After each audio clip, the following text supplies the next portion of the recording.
These projects are integral to the smooth functioning of legislative work, which is why we will need to pay attention to the completion of those projects. Mr. President, from the assessment of the prevailing situation, our security agencies are recording more successes and the situation is improving.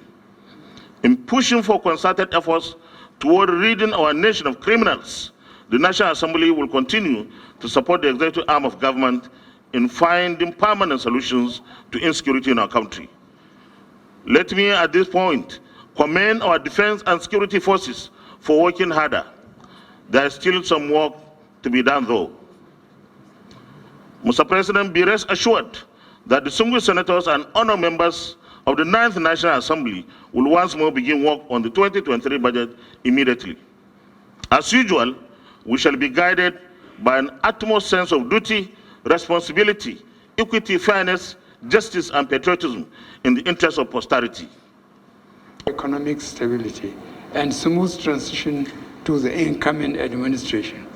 This administration remains resolutely committed to our goals of improving the living standards of our people and effective delivery of public services.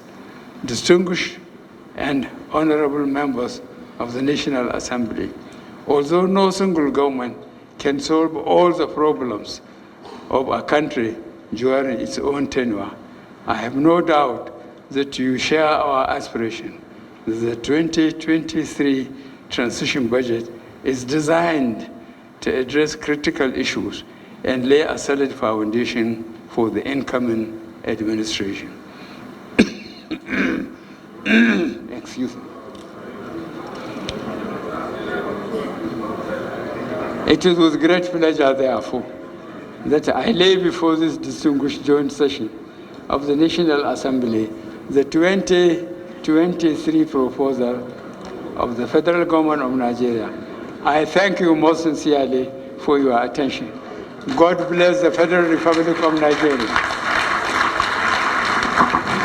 We will exercise the full authority of Parliament to hold to account those who fail to provide the records we need to make informed decisions on the appropriation bill. This is a priority for us as we wind down and begin compiling our service records for history and as a guide to those who will continue from where we stop. Just as the 9th Assembly has reformed the appropriations process to ensure timely budget passage, we also intend to leave a legacy of transparency and accountability as a standard for the future. I thank His Excellency, President Muhammadu Buhari, GCFR, the Vice President, Professor Yemi Oshibajo, Secretary to the Government of the Federation, Mr. Boss Mustafa, the Budget Office, Honorable Ministers, and all those who contributed to drafting this appropriation bill. The National Assembly will build on your efforts to deliver an appropriation act that provides real solutions to national problems, unlocks economic potential, secures our country, and brings a future we can all look forward to and be proud of. Finally, let me appreciate the clerk to the National Assembly, Architect Olatunde Ojo, and the entire management and staff whose efforts have made this joint session a resounding success. May God keep and guide us all, and God bless our Federal Republic. Revenues to the government. So once those infrastructures are in place, people are trading, businesses are moving on, people can go freely, security is improved. Of course, Nigerians will be willing to pay that. But most importantly, we must pay attention to security. People don't move anymore. Businesses are not going because of security. People cannot even travel. No, nothing is. You cannot have a meaningful or useful environment or thriving business if the security is not improved. So I hope those areas that can make Nigerians to have a viable business and viable environment for their businesses to thrive, enable them pay the revenue. So it's not just about generating revenue, but also providing the atmosphere, conducive atmosphere for people to thrive. Thank you very much. For me as a person, the focus of this year's budget should be on consolidation of what we have done in the past, how to bridge the gap.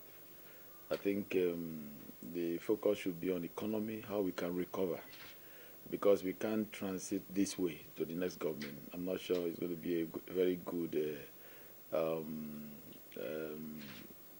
antecedent that we are going to leave behind. So we should focus on how we can recover the economy, how we can, reduce the high rate of dollars to our naira, which is one of the reasons why, high cost of things in the country is something that people cannot really handle at the moment.